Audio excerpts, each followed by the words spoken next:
Welcome to PR entertainment vlog.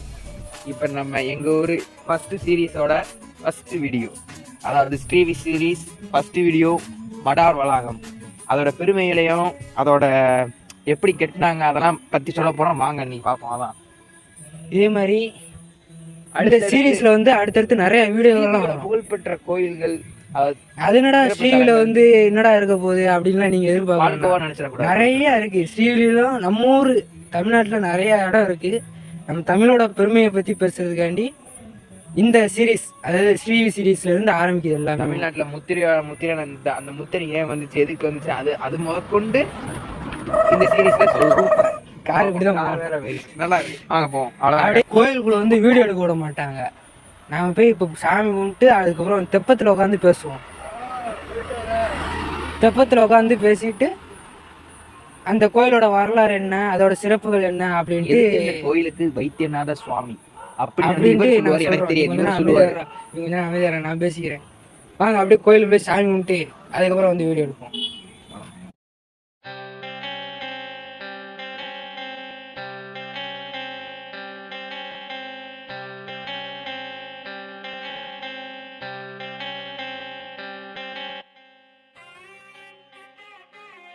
Welcome to PR entertainment vlogs.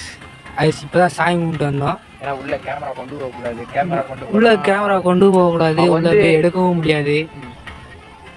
அதுக்கு வந்து permission வாங்க சொல்கிறாங்க. அதாவது இந்த மடாரவளத்தை வந்து பிரசித்தி பெற்ற கோயிலுக்கு வந்து அரசு மூலமாகவும் பண்ணி ஆரம்பிச்சிட்டாங்க. அதாவது அரசுல ஒரு இடம் பெற்ற ஒரு கோயிலாக வேற மாறிடுச்சு. அதனாலதான் உள்ள வந்து அப்படியே திரும்பி கோயிலை காமிங்க. அந்த கோயில்ல அரசு பத்தி போட்டிருக்காங்க. நீ அதை பார்த்து படிச்சுட்டு மொத்தம் நம்ம கிட்ட சொல்றான். இப்பதான் பார்த்து சொல்லிட்டேன். உடனே படிச்சுட்டு அரசு மூலமா படிச்ச மாதிரி சொல்றான். அது மட்டும் காரணம் கிடையாது. உள்ள வந்து தெய்வங்களை வந்து வீடியோ எடுக்க கூடாது, ஏன்னா அதோட சக்தி குறைஞ்சுன்னு சொல்றாங்க. அதனாலதான் உள்ள எடுக்க விட மாட்டேங்கிறாங்க. பர்மிஷன் கேட்டிருக்கோம். அவங்க வந்து மூலஸ்தானத்தை எடுக்காதீங்க, அந்த சைடு கார்டன் இருக்கு, அந்த கார்டன்ல போய் எடுத்துக்கோங்க அப்படின்ட்டு சொல்லிருந்தாங்க. இவன் என்ன பண்ணிருக்கேன், காலையிலே போடா போய் கேட்டு வாடா, பர்மிஷன் கேட்டு வாடான்னு சொன்னேன். ஒண்ணுமே கேட்க மாட்டேன். நீ ஞாயிற்றுக்கிழமை வரல, அவங்களே சொன்னாங்க ஞாயிற்றுக்கிழமை நீ கோயிலுக்கு வரல அப்படின்ட்டு. வேண்டப்பட்டவங்க யாராவது இருந்திருப்பாங்க, அவங்க மூலமா நம்பர் கூட வாங்கிருக்கலாமே. மாலை போட்டிருக்கீங்க, என்னால பையன் பண்ண முருகா, ரொம்ப மனசு கஷ்டமா இருந்துருக்கா.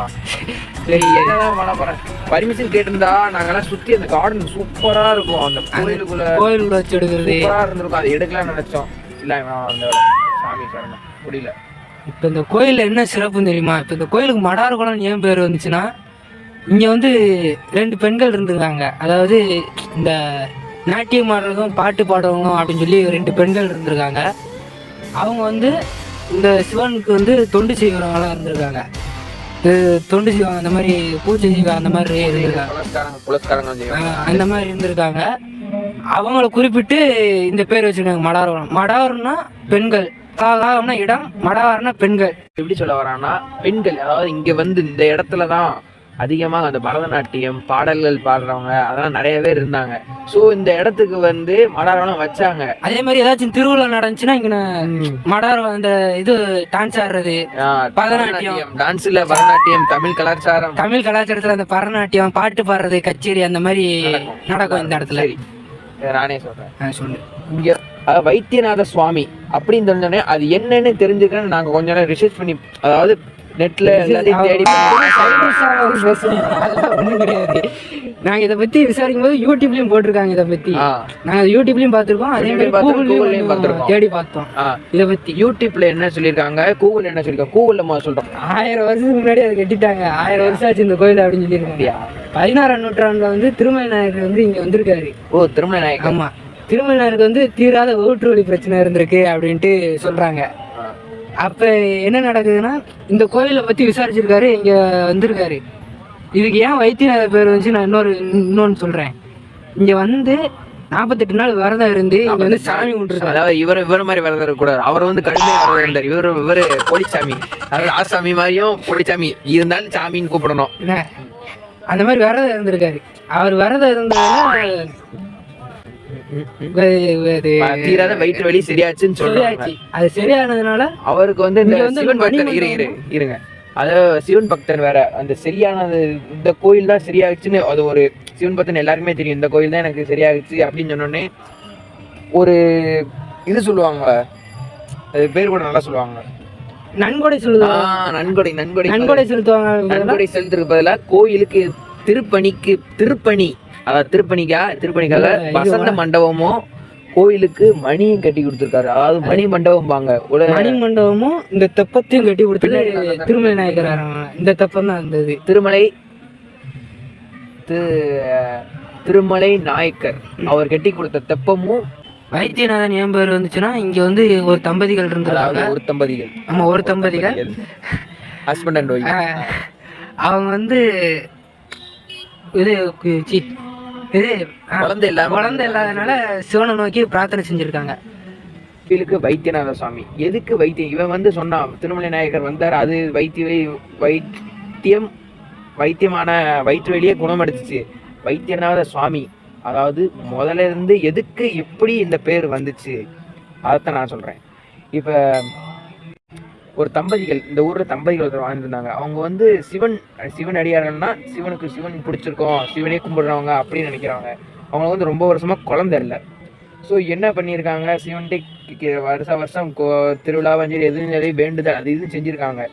அது செஞ்சுட்டு இருக்கப்ப கொஞ்ச நாள் அதுவும் சிவனோட இறக்கமா என்னமான்னு தெரியல, கொஞ்ச நாள் குழந்தை வந்துருச்சு. குழந்தை பிரசவத்தில் இருக்காங்க. பிரசவத்தில் வரப்போ சரியான மழை, அதாவது அன்னைக்கு இடிமின்னோட மழை. அவங்க வந்து ஹஸ்பண்ட் அதாவது அவங்க கணவர் வந்து வெளியூர் வேலைக்கு போயிட்டாங்க போல. அந்த இடத்துல இவங்க தனியா இருந்திருக்காங்க. பக்கத்து வீட்டுல உள்ள ஒரு அம்மா அவங்கள கூட்டு வந்திருக்காங்க. கூட்டு வந்து ஆஸ்பத்திரி கூட்டு போயிருக்காங்க. அன்னைக்கு இதுல மழை பெய்யுதுன்னு ஒதுங்கியிருக்காங்க. அவங்களுக்கு வலி, பிரசவம் உள்ளவங்களுக்கு ரொம்ப வலியா இருந்திருக்கு. என்ன பண்ணேன்னு தெரியாம அந்த அம்மா கூட வந்தம்மா நீங்க இங்க இருங்க, எனக்கு அம்மா வந்து நான் இப்ப வைத்தியரை கூட்டு வரேன்ட்டு போயிட்டாங்க. அந்த அம்மா ரொம்ப நாளா வரல, ரொம்ப நேரமாச்சு வரவே இல்லை. அதுக்கப்புறம் சிவன் வந்து இப்படி சொல்றாங்க அந்த அம்மா உருவத்துல வந்து பிரசவ பார்த்து அவங்க பிள்ளைய வந்து கொடுத்தாங்க, பிரசவம் பார்த்துருக்காங்க. அதனால இவருக்கு வந்து வைத்தியம் பார்த்ததுனால வைத்தியநாத சாமி அப்படின்ட்டு பேர் வந்திருக்கு இவருக்கு.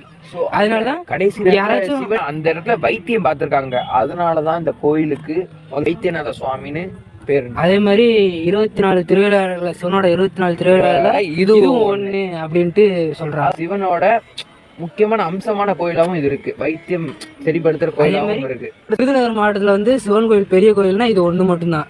இந்த கோயில் தான் பெரிய கோயில் சிவன் கோயிலேயும். விருதுநகர் மாவட்டத்துல கோயில் ஆண்ட பெரிய கோயில். விருதுநகர் மாவட்டத்துல சிவன் கோயில் இந்த ஒரு கோயில் தான் பெரிய கோயில். பெரிய கோயில் எங்கள் விருதுநகர் மாவட்டம் ஸ்ரீவில்லிபுத்தூர் மடவார் வளாகம். இப்படித்தான் ஏதாச்சும் பேசிட்டு இருக்கான், அடுத்த இடத்துக்கு போயிருவான். கோயில் மதிய சாப்பாட்டுக்கு வந்து ஒரு இது பண்ணியிருக்காரு. அவர் மதிய சாப்பாட்டுக்கு வந்து திருமலை நாயக்கர் அப்படி தெளிவா சொல்லணும். திருமலை நாயக்கர் வந்து குணமாயிருச்சு. இவருக்கு வந்து சிவன் பக்தனால இதை கண்டினியூ பண்ணணும்ன்றதுக்காண்டி என்ன பண்ணியிருக்காரு, கோவில் மணி கட்டி கொடுத்துருக்காரா, அது பேர் மணி மண்டபம் சொல்லுவாங்க. அவர் வந்து எப்பவுமே சிவன் பக்தனால இங்க இந்த கோயில் சரி நம்மளுக்கு மணிமண்டபம் கட்டியிருக்காரு. இங்க கோயில்ல பாத்தீங்கன்னா ஒரு மணி இருக்கும். அந்த மணியும் இந்த தெப்பமும் கட்டி கொடுத்துருக்கான்னு சொல்லுவோம்ல, அது வந்து மதியம் சாப்பாட்டுக்கு என்ன பண்ணுவாருன்னா அந்த காலத்துல வந்து இருடா நான் சொல்லிக்கிறேன் பொறுமையா கடப்பிடிங்க. அந்த காலத்துல வந்து இந்த காலத்துல ஃபர்ஸ்ட் ஸ்டாப்னு சொல்றான். அந்த காலத்துல வந்து ஃபர்ஸ்ட் ஸ்டாப்லாம் கிடையாது. இது கல்மண்டபம் சொல்லுவாங்க. ஏன்னா அரசர்கள்லாம் வந்தாங்கன்னா இது அந்த குதிரையை வந்து கட்டி போட்டு அவங்க புல்லு இருக்கும், தண்ணி இருக்கும். அந்த பழைய காலத்துல அப்படி இருக்கும்ல, அந்த மாதிரி இந்த எல்லா மதுரை வரைய மணி வச்சிருப்பாங்க. கோயில் மணி, ஒவ்வொரு கல்மண்டபத்திலும் மணி வச்சிருப்பாங்க. இந்த கோயில்ல டொங்கு அடிப்பாங்களா?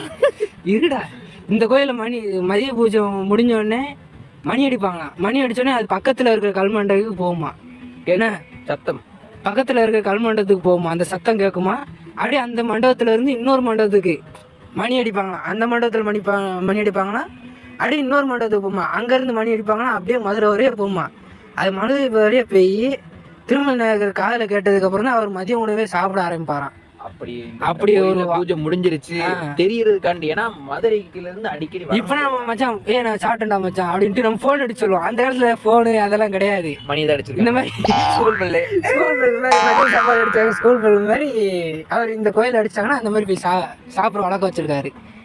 எப்படியோ அவர் வந்து அதே மாதிரி நான் கேள்விப்பட்டதுல இங்க வந்து நடராஜர் சிலை வந்து சிலையா இருக்கிறது இந்த கோயில்ல முக்கியமான விஷயம். கல் சிலையா இருக்கிறது வந்து இந்த கோயில்ல மட்டும்தான் எப்படி சொல்லணும்னா நான் சொல்றாங்க. நடராஜர் சிலை எல்லாரும் பார்த்துருக்கீங்க. அந்த நடராஜர் சிலை இங்க மடாரோடத்துல சிலை இருக்கு. அது ஒரே கல்லால உண்மையா செதுக்கப்பட்டது, அதாவது முழு உருவமா செதுக்கப்பட்டது. இதுதான் தெளிவான உருவமான ஒரே கல்ல செதுக்கப்பட்ட ஒரே சிலை இங்கதான் இருக்கு. ஒரே இடத்துலயும் பார்த்துருக்கீங்க. அது வந்து சிற்பத்துல ஒரு சில இடத்துல இதா இருக்கும். ஒரே கல்லுல உருவான நடராஜர் சிலைனா இங்க மட்டும்தான் இருக்கு. ஸோ இது வந்து பெரிய கோயில். அதுக்கப்புறம் தெரியல, அதுக்கப்புறம் என் டக்குன்னு அதாவது அதுக்கப்புறம் இன்னொன்னு என்ன விஷயம்னா இந்த கோயிலுக்கு வந்தா ஏதாச்சும் பிரச்சனை, ஓட்டு வலி, இந்த மாதிரி ஏதாவது பிரச்சனை இருந்துச்சுன்னா இந்த இடத்துல குணம் அடைஞ்சிருக்கு அப்படின்ட்டு நிறைய பேர் சொல்லியிருக்காங்க. அங்கனுக்குள்ள ஒரு தெப்பம் இருக்கு, அதுல குளிச்சு போய் வைத்தியநாத போய் சாமி கும்பிட்டோன்னா இந்த பிரச்சனை தீரும். இந்த தப்பு இருக்கு. இது வந்து நினைக்கிற கட்டி கொடுத்தது இந்த கோயில் கட்டுறதுக்கு போய் ஒரு இதே சொல்லியாச்சுல இருடா வரும் தப்பு இருக்கு. ஆனா சொல்லவே விட மாட்டேங்க. அந்த ஒரு விஷயம் சொல்லி அந்த தப்புடா நான் சொல்லிட்டு இருக்கும்போது ஊழல பேச இருடா சொல்றா நான் எதிர விட்டேன். நான் ஊழல பேசுனா மறந்துடுவதும் தெரியும்ல. நானே ஒரு ஃப்ளோர போயிட்டு இருக்கேன். எதுக்கு என்ன அப்படியே விட்டுருங்க, அதை விட்டுருங்க, மறந்துருச்சு. அடுத்து ஐயப்பன் இங்க வந்து நான் இன்னொன்று சொல்லணும்னு நினைச்சேன். இந்த கோயில் அதுக்கப்புறம் திருமண அப்புறம் அப்படி டெவலப் ஆரம்பிச்சிச்சுல. இங்க ஒரு ஐயப்பன் கோயில் வச்சிருந்தாங்க. இதுக்கு ஒரு கதை இருக்கு. கதை இல்ல உண்மை. இது உண்மையான சம்பவத்தை சொல்லியிருக்காங்க. நீங்க நம்புங்க, நான் உண்மையை சொல்றேன், நீங்க பாத்துக்கங்க. எனக்கு தெரிஞ்ச வரைக்கும் எங்களுக்கு தெரிஞ்ச வரைக்கும் சொல்லுவான். என்ன சொல்றேன், ஏன்னா ஐயப்பன் நான் பார்த்தேன், எனக்கு தெரியும். என்னைய பத்தி ஐயப்பன் பார்த்தேன், ரொம்ப நல்லா ஐயப்பனை வணங்குறவன். அது 3 வருஷம் மாலை போட்டேன்.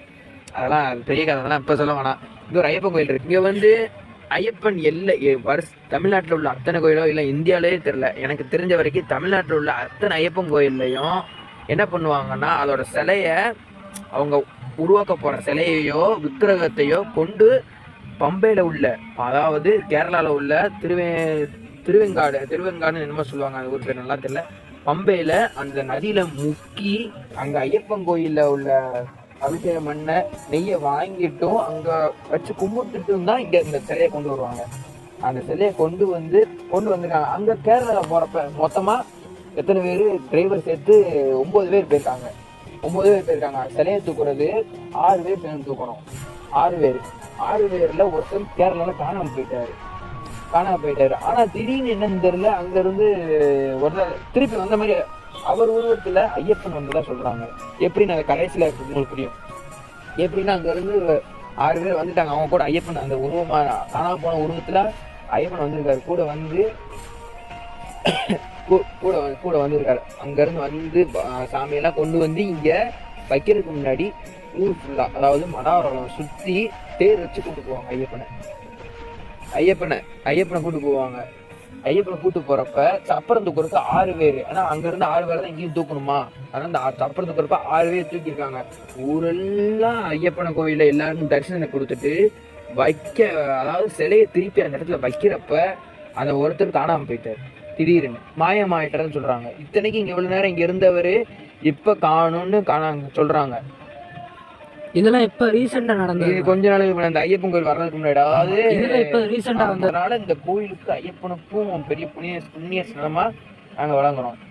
அது சொன்னதுல இருந்து இது எங்க அப்பா சொன்னது. எங்க அப்பா சொன்னது இன்னொன்னு ஏதோ சொன்னல, அந்த வணியம். இது ஐயப்பன் வந்து இப்படிதான் வந்தாரு. எனக்கு உண்மையா இருக்காரு, நான் இங்க வரையும் நம்புறேன். சுவாமி சரணமையப்பா. அதுக்கப்புறம் இன்னொரு கதை இருக்கு. எங்க ஊரு, அதாவது என்னுடைய ஊர் வணியம்பட்டி நினைப்பீங்க. அதாவது வணியம்பட்டி இல்ல, வணியம்பட்டிக்கு முன்னாடி வைத்தியலிங்காபுரம். வைத்தியம் சொன்னோன்னே தெரியும். வைத்தியலிங்காபுரம்னா என்னடா இந்த கோயிலோட சம்மந்தப்பட்டிருக்குன்னு. கோயிலோட சம்மந்தப்பட்டதான் சொல்ல போறேன்.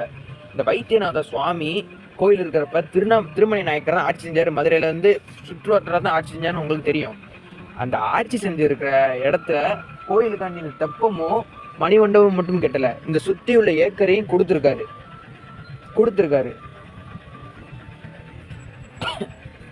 அந்த கொடுத்ததை தான் காலப்போக்கில் மக்களாட்சி, அதாவது அரசராட்சி முடிஞ்சு மக்களாட்சி வர வர, ஏன்னா ஆங்கிலேயர் ஆட்சி வந்துச்சா, அதுக்கப்புறம் மக்களாட்சி வந்துச்சா, மக்களாட்சினா இந்த தலைவர்கள் அப்படி மாறுறாங்க, அந்த இதுதான். அந்த ஆட்சி வர்றப்ப தான் போக போக மக்களுக்காக அந்த இடத்த, ஏன்னா இடம் இருக்காது பூமியில் அவ்வளவா, அதாவது மக்களுக்கு கோயில் இடத்த கொஞ்சம் கொஞ்சமாக கொடுக்க ஆரம்பிச்சாங்க. அதனால தான் வைத்தியலிங்காபுரம் வைத்தியநாத சுவாமி ஏரியாவை, அதாவது சுற்று வட்டாரத்தை சுற்றியுள்ள இந்த புறத்துக்கு வெறும் முன்னாடி புறம் மட்டும்தான் இருந்துச்சு எங்கள் ஊருக்கு. அதுக்கப்புறம் தான் வைத்திய லிங்காபுரம், அந்த லிங்கம் இங்கே இருக்கிறனால அதனால எங்களுக்கு வைத்தியலிங்காபுரம் பேர் இருந்துச்சு. அது ஒரு கதை இருக்குது. எது வரையனா சத்திரப்பட்டி வரைய இந்த கோயிலோட இடம் இருக்குது. ஸோ இந்த கோயில் அது உண்மையெல்லாம் நமக்கு தெரியாது, உண்மையிலேன்னு தெரியல, ஆனால் சொல்லியிருக்காங்க, உண்மைன்னு சொல்லியிருக்காங்க, எங்கள் அப்பா சொல்லியிருக்காங்க, நான் உண்மை நம்புகிறேன். நம்பாது உங்கள் விருப்பம். நம்ம உங்கள் விருப்பம், நீங்கள் நம்புறதுன்னா நம்புங்க, இல்லாட்டி போங்க அப்படின்ட்டு சொல்லாமல் சொல்லுவாங்க. அப்படித்தானே சொல்கிறேன், நம்ம அப்படிதான் சொல்லக்கூடாது. அப்படி சொல்லுவேண்ணா. வேற என்ன? அடுத்து என்னது, அடுத்த வர தான் முடிஞ்சு. நெக்ஸ்ட் டே போய் சாமி கும்பிட்டாச்சு. நீ சாப்பாடு போடாம பார்த்தேன், சாப்பாடும் போடலை, போட விடியே சொல்லியிருப்பேன் சாப்பாடு கண்டி தான் வந்துருமா அப்படின்ட்டு. சாப்பாடும் போடலை. அந்த போர்டு போட்டோ எடுத்துட்டு போறோம்டா. என்னைக்கு நீ சாப்பாடு போடுறாங்க போட்டிருக்காங்க, சாப்பாடு போடுற நீ தான் வரேன்ட்டு இருக்க. நீ ஞாயிற்றுக்கிழமை அதுல என்ன எப்ப பார்த்தாலும் சோறு அது சொல்லல. அந்த போட்டோ எடுத்து வச்சோன்னா ஞாயிற்றுக்கிழமை போட்டிருக்கோம் பாத்தியா, அன்னைக்கு மட்டும் சாப்பாடு என்னென்ன சாப்பாடு எல்லா சாப்பாடும் சாப்பிடுவோம். அன்னைக்கு மட்டும் கரெக்டா வந்துடணுங்க. ஞாயிற்றுக்கிழமை எப்படியாவது எத்தனை மணிக்குள்ள போடுவாங்க அதை தெரிஞ்சுக்கிட்டா முடிஞ்சல. இவன் ஒரு தப்பு பண்ணிடுவேன், எப்பயுமே இப்படி போடக்கூடாது துண்டை. இது கதை இருக்க சொல்லு தெரியுமா? சரி நீ அதை விட ஃபர்ஸ்ட் நீ முடிச்சுட்டு கிளம்புவோம், நம்மளுக்கு ஏகப்பட்ட வேலை இருக்கு. நைட்டு முடிச்சிடும். சாமியை பார்த்தாச்சு, கும்பிட்டாச்சு, வெளில வந்தாச்சு, வீடியோ எடுத்தாச்சு, கிளம்பியாச்சு. போய் டீ குடிச்சிட்டு வீட்டு போய் தூங்கியாச்சு. பாய் டாட்டா. இந்த வீடியோ இந்த வீடியோ அப்படியே தொடர்ந்து பாருங்க. கிளைமேக்ஸ்ல ஒரு கிளைமேக்ஸ்னா இந்த வீடியோ நினைச்சுவாங்க. இந்த கிளைமேக்ஸ் இல்ல, சீரிஸோட இந்த சீரிஸோட எண்ட்ல ஒரு சர்ப்ரைஸ் இருக்கு. அந்த லாஸ்ட் வீடியோல ஒரு சர்ப்ரைஸ் இருக்கு. டிவி சீரிஸ் லாஸ்ட் வீடியோன்னு ஒன்று வரும். அந்த வீடியோல தான் ஒரு சர்ப்ரைஸ் இருக்கு. அதாவது சஸ்பென்ஸ் அண்ட் சர்ப்ரைஸ் ரெண்டுமே பாருங்க. அமெரிக்கா பாருங்க. அப்படியே முடிச்சு ஒரு டீ மூணு டீ முடிஞ்சு. ஸோ இதே மாதிரி நிறைய வீடியோ வரும் சீரீஸ்ல இருந்து. டிவி சீரிஸ் நம்ம போறது வந்து திருமண நாயக்கர் மகால்ல மண்டபம். அது வந்து அதுக்கு ஒரு கதை இருக்கு. அது இந்த மடாலத்தை சேர்ந்ததுதான். நான் அப்பவே சொல்லிக்கிறேன், அப்பவே சொல்லிக்கிறோம். இந்த கடை, அதாவது என்ன கடை, வெங்கடேஸ்வரா பால்கோவா ஸ்டால். இங்க வந்து பால் கேள்விப்பட்டிருக்கீங்களா? பால்கோவா சாப்பிட்டுருக்கீங்க? பால் கேள்விப்பட்டிருக்கீங்களா? இங்க வந்து ஃபேமஸ். இங்க வந்தாலும் பால்கோவா பால் தான் குடிப்போம். இன்னைக்கு என்ன தெரியல, பட்ஜெட் இல்ல, அதனால டீ குடிக்கானுங்க. இன்னைக்கு கொஞ்சம் பட்ஜெட் ரொம்ப இடிச்சிருச்சு. சங்கடமா போச்சு. அதான் என்ன பண்ணன்னு தெரியல. ரெடியா?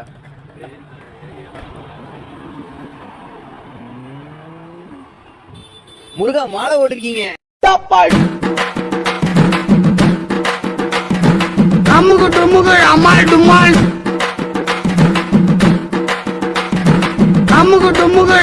டும்மாள்.